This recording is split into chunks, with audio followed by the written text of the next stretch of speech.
Өңірде жұмыс жасайтын кәсіпкерлер мен инвесторлардың жұмысына тұсау болмай, олардың уақытын үнемдеу мен қосымша әкімшілік кедергілерді жою үшін облыста Promoting Business and Investments жобасы іске асуда. Осы жобаға қатысқан бизнесмендер толыққанды сыбайлас жемқорлықтан бас тартуы шарт десек те, өңірде бизнестің дамуын тежейтін бірқатар олқылықтар бар, тіпті қылмыста тіркелген. 2010 жылмен күні бүгінге дейін 13 қылмыс тіркеліп, 15 тұлға жауапкершілікке тартылған. Мамандар 20 кәсіпкердің құқығын қорғапты. Қылмыстардың көбі мемлекеттік сатып алу саласында тіркелген. Әкімшілік кедергілер бар. Мысалы, қазіргі басқа салымшы департаментімен жыл басынан бері осындай 13 кедергінің алды. Жалпы олар бойынша қылмыстық істер қозғалды.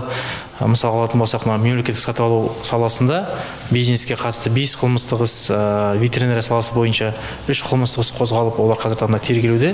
Біз ол жөнінде толық ақпарат бере алмаймыз. Аталмыш жоба Казинвест пен Ақжайық әлеуметтік кәсіпкерлік корпорациясы арқылы жүзеге асады. Как вам известно, АО СПК «Ақжайық» является... Ақжайық әлеуметтік кәсіпкерлік корпорациясы инвестиция тарту саласына жауапты болғандықтан инвесторлардың Батыс Қазақстан облысына келуі, оларды қарсылау, өңір туралы ақпарат береді. Яғни инвесторларға қолдау орталығы бір терезе принципі арқылы инвесторларды сүйемелдейді. Осы мақсатта сыбайлас жемқорлық қарсы іс-қимыл департаментінің мамандарымен бірге жұмыстанып келеміз. Осы жұмыс алдағы уақытта жалғасын таппақ. Мамандар қазір Сырым бекетінде жүк көліктерінің құжаттарын тексеруде біраз қиындықтар бар екенін айтады. Әрбір жүк көлігінің қағазын түгендеп, шекарадан өткізу үшін кемінде 10 минут уақыт өтеді. Шекара шебінде көліктердің құжатын небәрі 2 маман қабылдайды. Ал шекарадағы жолақтардың жалпы саны 8. Бекеттегі интернет мәселесі де азаматтарды қабылдауға зиянын тигізуде. Сала мамандар осы мәселені шешу үшін құзыретті мекемеге хат жолдадық дейді. Кәсіпкерлер бизнесті дамытуда қандай да бір мәселемен бетпе-бет кездессе, сыбайлас жемқорлыққа қарсы департаменттің мамандарына жолыға алады. Ажар Хамитова, Манарбек Кушалиев, Рустам Жұмашев, ТДК 2 телеарнасы.